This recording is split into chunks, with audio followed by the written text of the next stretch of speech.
दोस्तों, भगवान शिव को लेकर ये मान्यता है कि वे त्रिलोक के आदि और अंत दोनों हैं। एक ऐसी सत्ता जिनके सामने समस्त सृष्टि की शक्तियां भी नतमस्तक हो जाती हैं।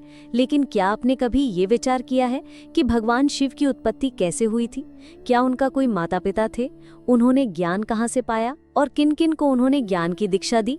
अगर आपको इन सवालों के उत्तर नहीं मालूम है तो आप सही जगह पर हैं। इस वीडियो में हम आपको भगवान शिव से जुड़े उन तमाम रहस्यों की जानकारी देंगे जिनके बारे में आपने अब तक शायद सिर्फ सुना होगा।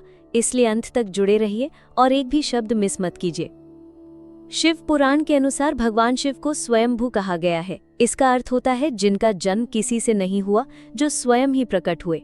इससे ये भी स्पष्ट हो जाता है कि उनका कोई माता पिता नहीं है। वे 5 तत्वों पृथ्वी, जल, अग्नि, वायु और आकाश से परे हैं। इसलिए उन पर मृत्यु का कोई प्रभाव नहीं होता। वे अजर, अमर और अनंत हैं।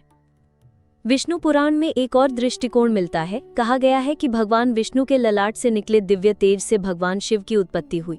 इसी तरह उसी तेज से ब्रह्मा जी प्रकट हुए, जो एक कमल पर विराजमान थे। वहीं दूसरी ओर शिव पुराण में बताया गया है कि भगवान विष्णु भगवान शिव के घुटनों से निकले मैल से जन्मे थे। अब देखिए, दोनों पुराणों की बातें एक दूसरे से विपरीत हैं, परंतु यही तो सनातन धर्म की खूबसूरती है। हर दृष्टिकोण में गहराई छिपी है। एक बार ब्रह्मा जी और विष्णु जी के बीच विवाद हो गया कि इनमें से कौन श्रेष्ठ है। तभी उनके बीच एक प्रचंड अग्नि स्तंभ प्रकट हुआ। यही भगवान शिव का रूप था। आकाश को चीरता वो स्तंभ ना किसी शुरुआत का संकेत दे रहा था, ना किसी अंत का।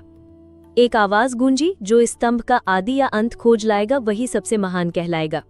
ब्रह्मा जी ने हंस का रूप लेकर ऊपर की ओर उड़ान भरी, जबकि विष्णु जी वराह रूप में नीचे उतरे। काफी समय तक खोजने के बाद भी उन्हें कोई सिरा नहीं मिला और वे लौट आए।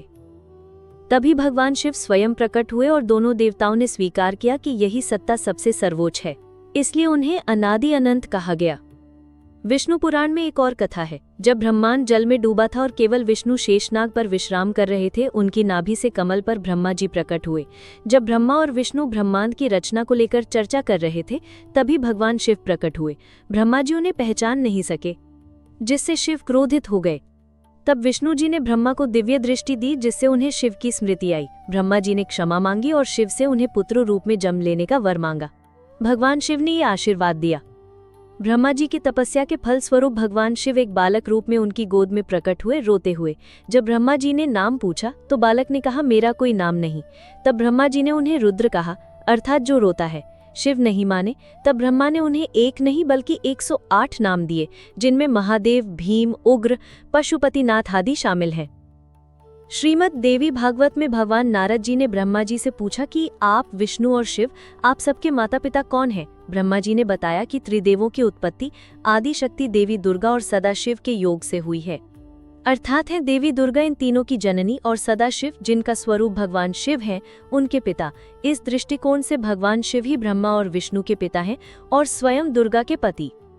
एक बार फिर ब्रह्मा और विष्णु में वाद विवाद हुआ कि कौन श्रेष्ठ है। तभी सदाशिव प्रकट हुए और बोले, पुत्रों, तुम दोनों को मैंने ही उत्पन्न किया है और सृष्टि का निर्माण एवं पालन का कार्य सौंपा है।